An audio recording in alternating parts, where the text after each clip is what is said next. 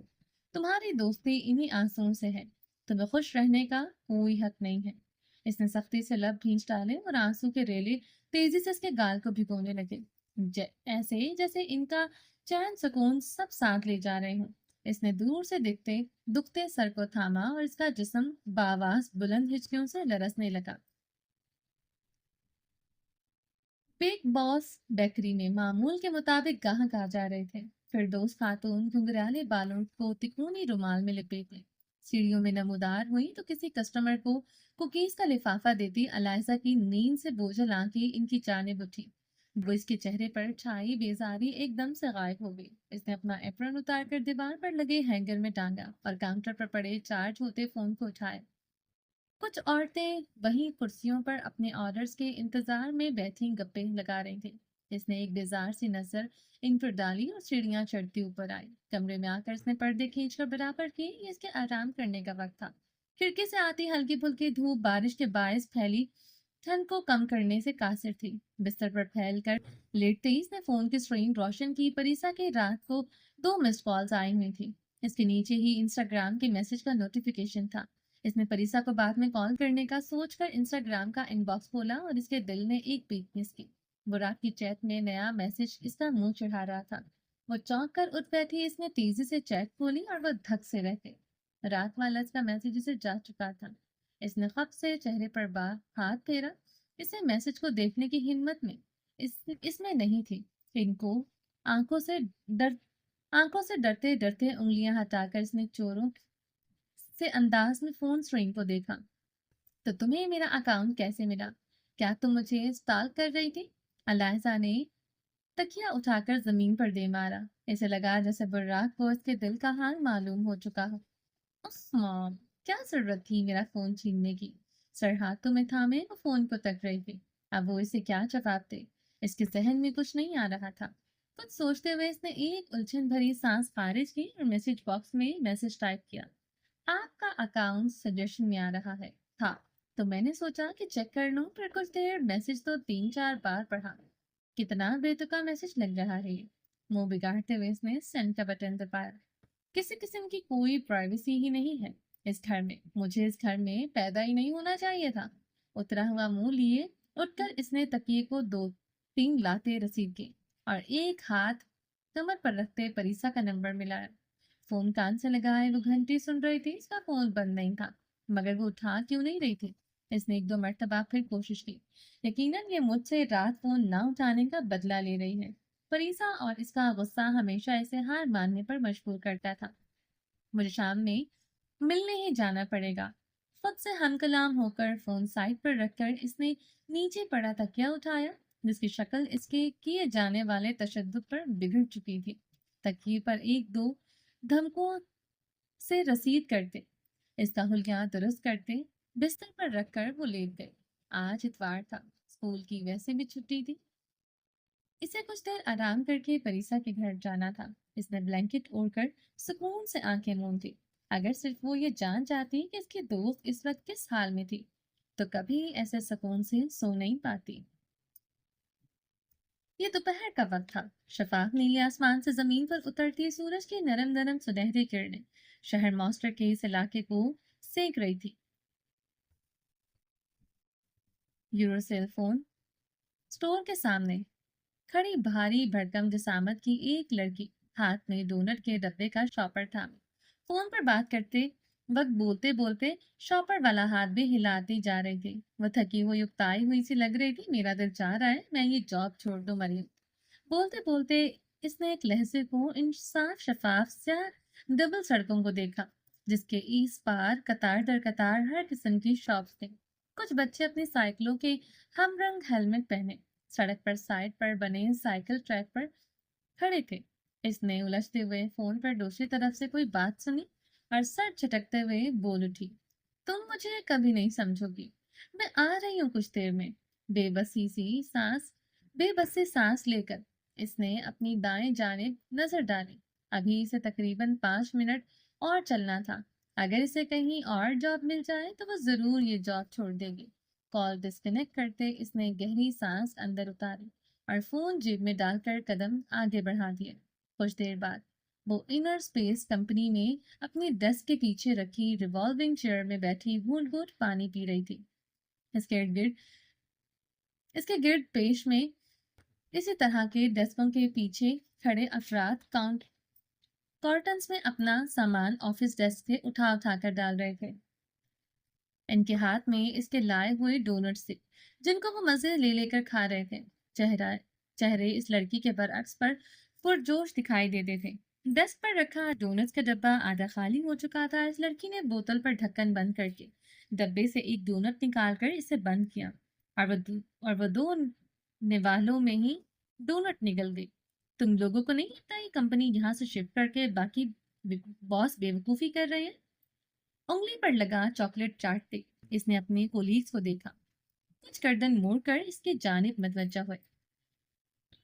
ماریا، لگتا ہے تم نے وہاں کی تصویریں نہیں دیکھی۔ کتنا پیارا علاقہ ہے۔ مجھے تو جاگنگ کے لیے کسی پارک جانے کی ضرورت ہی نہیں پڑے گی، وہیں کر لوں گی۔ اس سے چند قدم کی دوری پر زمین پر گھٹنوں کے بل بیٹھی مریم جو دیوار کے پاس رکھے شیلف سے سامان نکال رہی تھی، بنا اس کی طرف دیکھے پرجوش ہوتے ہوئے کہا، کل رات باس نے انہیں اطلاع دے دی تھی کہ وہ اپنا سامان پیک کر سکتے ہیں، پھر شفٹنگ کے باعث ان کی چند دن کی چھٹیاں ہوں گی۔ لیکن میرے گھر سے کتنا دور پڑ رہا ہے وہ ایریا؟ مجھے تو 1 گھنٹہ لگ جائے گا پہنچتے۔ میں تو تیز چل بھی نہیں سکتی۔ تم اپنا وزن تھوڑا کم کیوں نہیں کر لیتی ماریا؟ احمد نے اپنے کاٹن پر ٹیپ لگا کر ٹیپ کو کینچی سے کاٹتے ہوئے کہا، پھر مریم کی جانب دیکھ کر ٹھٹکا جو ماریا کے عقب میں ہاتھ کے اشارے سے اسے مزید ایسا کچھ بولنے سے منع کرنے لگی۔ اس نے ناسمجھی والے انداز میں بے نیازی سے کندھے اچکائے۔ اس کی بات سنتے ہی ماریا کرسی سے اٹھی اور انگلی سے اپنی طرف اشارہ کیا۔ تمہیں لگتا ہے میں موٹی ہوں تو اس لیے کہ میں ایسا چاہتی ہوں؟ یعنی تمہارے خیال میں نے کبھی کوشش ہی نہیں کی ہوگی مجھے موٹاپا کم کرنے کی؟ ابھی بھی میں ڈائٹ پر ہوں۔ آفس میں موجود افراد سر چھٹک کر زیر لب مسکراتے اپنے کام میں مشغول ہو گئے۔ ہمیشہ ڈائٹ پر ہی ہوتی تھی، ایسی ڈائٹ جو انہیں کبھی دکھائی نہ دی تھی۔ اس موضوع پر اس نے بات کرنا شیر کے منہ میں ہاتھ ڈالنے جیسا تھا۔ دفتر آفس روم میں ایڈم داخل ہوا۔ اس نے سفید شرٹ اور نیوی بلو پینٹ پہن رکھی تھی، پیروں میں سفید سنیکرز تھے۔ سفید شرٹ میں اس کی گندمی رنگت دب رہی تھی۔ تم ڈائٹ پر ہو ماریا؟ تو یہ ڈونٹس؟ اس نے آئیبرو اٹھا کر دیکھتے پھر جیسے سمجھتے ہوئے سر ہلایا۔ او رائٹ، یقیناً یہ تمہاری چیٹ میل ہے، لیکن ڈائٹ کے ساتھ ساتھ ایکسرسائز بھی لازمی ہونی چاہیے۔ وہ قدم چلتا آفس کے وسط میں آ کر کھڑا ہوا اور ان کے کارٹنز کو جائزہ لیتی نظروں سے دیکھتا ایک ورکر کی ڈیسک سے ٹیک لگائے کھڑا ہو گیا۔ جبکہ کمپنی شفٹ ہو رہی ہے تو بس تمہاری بس میں چڑھتے اترتے وقت پر پہنچنے کے لیے تیز چلتے، اور جہاں بس نہیں چلتی وہاں سے پیدل کمپنی تک جاتے جاتے کافی اچھی ایکسرسائز ہو جائے گی۔ میرے خیال میں یہاں سے شفٹ ہونے کا اتنا فائدہ کمپنی کو بھی نہیں ہوگا جتنا تمہیں ہونے والا ہے۔ پھر مسکرا کر ایک گہری سانس اندر اتارتے اس نے دونوں ہاتھ آپس میں رگڑے، تو اپنا یہ موڈ ٹھیک کرو اور پاس والے کیفے میں میرے لیے کافی لے کر آؤ، میں آفس میں انتظار کر رہا ہوں۔ ماریا کا منہ حیرت کے مارے کھل گیا۔ لیکن سر یہ کام تو ابراہیم کا ہے۔ اس نے ڈرتے ڈرتے اپنی موٹی موٹی انگلیاں مروڑی۔ تو کیا یہ بات مجھے نہیں معلوم؟ تو کیا مجھے یہ بات معلوم نہیں؟ اس نے چہرے پر وسیلہ تاثر پھیلاتے ہوئے ہمیں اکٹھی کی۔ یہ تمہاری سزا ہے کیونکہ تم صبح آفس آتے ہوئے ریزائن دینے کا سوچ رہی تھی۔ پھر اس نے اس کی ہڑبڑاتے چہرے کے سامنے چٹکی بجائی۔ کافی ان مائی روم، بروز جلدی۔ ان کا باس آفس سے باہر نکل چکا تھا۔ ماریا کے علاوہ سب ایک دوسرے کو دیکھ کر رہ گئے، جبکہ اپنی ڈیسک کے پیچھے کھڑی ماریا جھٹکے سے مریم کی جانب مڑی۔ اس نے براؤن ڈائی کیے ہوئے بال جو مسلسل آئرن ہونے کے باعث روکھے سے ہو چکے تھے لہرا کر اس کے دائیں کندھے پر گرے۔ آنکھیں چھوٹی کیے وہ کسی خوار بلی کی طرح مریم پر چپٹی۔ تم نے بتایا ہے نا باس کو کہ میں ریزائن دینے کا سوچ رہی تھی؟ کتنی پیٹ کی ہلکی ہو تم، کیسے پولیس کے درمیان کی پرائیویسی وائلیٹ کر سکتی ہو؟ اس کا ہاتھ مریم کے گریبان پر تھا۔ مریم نے اس کے موٹے بھاری ہاتھ پر دونوں ہاتھ رکھ کر اسے پیچھے کرنا چاہا۔ نہیں واللہ میں نے کوئی بات نہیں کی۔ مریم نے اس کے موٹے بھاری ہاتھوں پر دونوں ہاتھ رکھ کر اسے پیچھے کرنا چاہا۔ نہیں واللہ میں نے کوئی بات نہیں کی۔ باس نے یہ بات خود سے کہی ہے، میں بھلا یہ بات باس سے کیوں کروں گی؟ اور وہ تب تک جب مجھے معلوم ہو کہ تمہارے لیے ریزائن دینا ممکن نہیں۔ تم نے کمپنی کے شفٹ ہونے کی نیوز پر جو ریئیکشن دیا تھا انہیں اس سے لگا ہوگا۔ ماریا نے چپتی آنکھوں سے اسے گھورا اور اس کی گردن چھوڑی۔ مریم گردن مسلتے ہوئے منہ پھلا کے بیٹھ گئی۔ ماریا آفس سے نکل کر باہر آئی اور سامنے ایڈم کے دروازے کی طرف دیکھتے ہوئے منہ چڑھایا، پھر ایک دم بھاری بھرکم جسم لیے وہاں سے بمشکل بھاگے، مبادن اسے معلوم نہ ہو جائے کہ وہ اسے دروازے کے پاس اس پار سے منہ چڑھا رہی ہے۔ اندر لیپ ٹاپ کے سامنے بیٹھا ایڈم کاٹیج کا نقشہ کھولے ہوئے تھا۔ وہ ہر کمرے کے نقشے کے اوپر نیلے ٹیکسٹ سے آفس ڈپارٹمنٹس محض کیے جا رہا تھا۔ دفتر اس کے لیپ ٹاپ کو دیکھتی نظریں کسی سوچ میں الجھی۔ پریسا کا غصے سے تمتماتا سرخ چہرہ اس کی آنکھوں کے سامنے لہرایا، بس کے لبوں پر ایک شیطانی سی مسکراہٹ پھیلی۔ اس نے کرسی کی پشت سے ٹیک لگائی۔ ضرور اسے اپنا کمرہ سب سے زیادہ عزیز ہوگا۔ جتنی اس نے میری بے عزتی کی ہے، اس کا بدلہ لینے کے لیے یہ صحیح رہے گا۔ سیدھا ہوتے ہوئے پریسا کے کمرے کی نقشے پر اس نے ٹو بی رینوویٹڈ لکھا۔ اس کمرے کا نقشہ وہ پوری طرح سے بدل دے گا۔ یہ کمرہ اب اس کا تھا، وہاں کسی پریسا کو نان تو نہیں رہنا تھا۔ اب وہ اسے یہ نہیں کہہ سکتی تھی کہ میرے گھر سے باہر نکلو۔ دروازے پر ہونے والی دستک پر اس نے چہرے پر سنجیدگی پھیلائی اور یس کمنگ کہتا وہ دوبارہ اپنے کام میں مصروف ہو گیا۔ چہرہ ایسے ہوا جیسے وہ کبھی زندگی میں مسکرایا تک نہ ہو۔ ماسٹر شہر کے کسی علاقے میں لوگ اپنے معمول کے کاموں میں مصروف تھے۔ یہ علاقہ ماسٹر کے باقی علاقوں سے کچھ مختلف تھا۔ یہاں پر گھروں کی تعمیر کئی منزلہ تھی۔ تکونی چھتیں سرمئی اینٹوں کی تھی، جبکہ گھروں کی بکیاں دیواریں بھوری اینٹوں سے بنی تھیں۔ کھڑکیوں کے فریمز اور گھروں کے دروازے سفید تھے۔ ایسے میں اس چوڑی سی پتھروں کی روش پر ہوا سے پتے بکھرتے دور تک پھیلے۔ دونوں اطراف پر بنے ان اونچے گھروں میں سے ایک تیسری منزل کی کھڑکی تھی۔ اس طرف کھڑا شخص باہر کے منظر پر نظریں جمائے ہوئے تھا۔ اس کے عقب میں کمرے کے سادہ فرنیچر کو نفاست سے ترتیب دیا گیا تھا۔ کمرے کی ترتیب کے برعکس اس کے ذہن میں انتشار پھیلا ہوا تھا۔ چہرے پر افسوس بھری شرمندگی تھی۔ اس کے آسٹریلیا جانے کے شوق میں اس کے باپ کا کافی نقصان کر ڈالا تھا۔ اگر وہ نہ چاہتا تو چیزیں ویسی نہیں ہوتی جیسے اب تھی۔ اسے پھر سے ڈیڈ کے سامنے شرمندہ نہ ہونا پڑتا۔ وہ کھڑکی سے پلٹ کر کمرے کے وسط میں رکھے بے شکن بستر پر بیٹھا اور گھٹنوں پر کونیاں ٹکا کر سر ہاتھوں پر گرا دیا۔ جو سزا ڈیڈ نے اسے دی تھی وہ اس سے برداشت نہیں ہو رہی تھی۔ اسے ایک ہی شہر میں گھر سے دور رہنے پر وحشت ہوتی تھی۔ ڈیڈ اور مام کی موجودگی ہی اسے گھر کا احساس دلاتی تھی۔ اس کا کوئی فرینڈ سرکل نہیں تھا جن کے ساتھ وہ گھر سے باہر وقت گزارتا۔ اس نے ہمیشہ خود کو لوگوں سے الگ تھلگ محسوس کیا تھا، جیسے وہ کسی اور ہی دنیا کی مخلوق ہو۔ اس نے بستر کے سائڈ ٹیبل کی دراز کھولی اور اس میں سے سنہری باریک فریم کے چشمے نکال کر پہنے، پھر ڈریسنگ ٹیبل کے مقابل کھڑے ہو کر ہیئر جیل کی بوتل اٹھائی۔ ہاتھ میں کچھ جیل لینے کے بعد وہ اب اپنے بھورے بالوں پر لگا رہا تھا۔ اس نے ڈھیلی سے سفید لائننگ والی سرمئی شرٹ پہن رکھی تھی۔ وہ گھر سے دور نہیں رہ سکتا تھا۔ اسے جلد از جلد ڈیڈ کے لیے کچھ کر دکھانا تھا جس سے اسے گھر جانے کی اجازت مل جاتی، تاکہ وہ ڈیڈ کو ثابت کر سکے کہ وہ ان کی طرف سے بے فکر نہیں تھا۔ وہ ان سے محبت کرتا تھا۔ وہ اپنے آسٹریلیا جانے پر پچھتا رہا تھا۔ اس نے جل لگے بالوں میں احتیاط سے برش پھیر کر بالوں کو پیچھے جمائے۔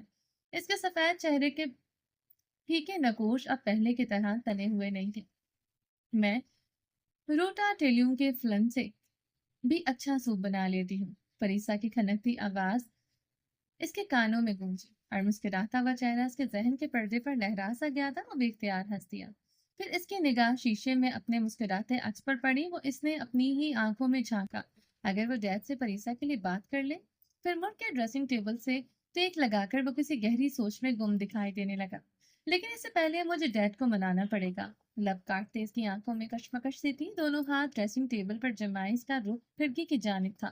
کھڑکی سے ہلکی ہلکی ہوا اندر آ رہی تھی۔ دفتر اس کا فون بجنے لگا تو ہیئر برش واپس اپنی جگہ پر رکھ کر اس نے سفید پینٹ کی جیب سے فون نکالا۔ فون کی اسکرین پر داریہ کا نمبر چکمگا رہا تھا۔ اس نے پرسوچ نظروں سے اسکرین کو دیکھا، جیسے ذہن میں کچھ حساب کتاب کر رہا ہو۔ پھر کال یس کی تو دوسری طرف سے داریہ کی روتی آواز پر چونکا۔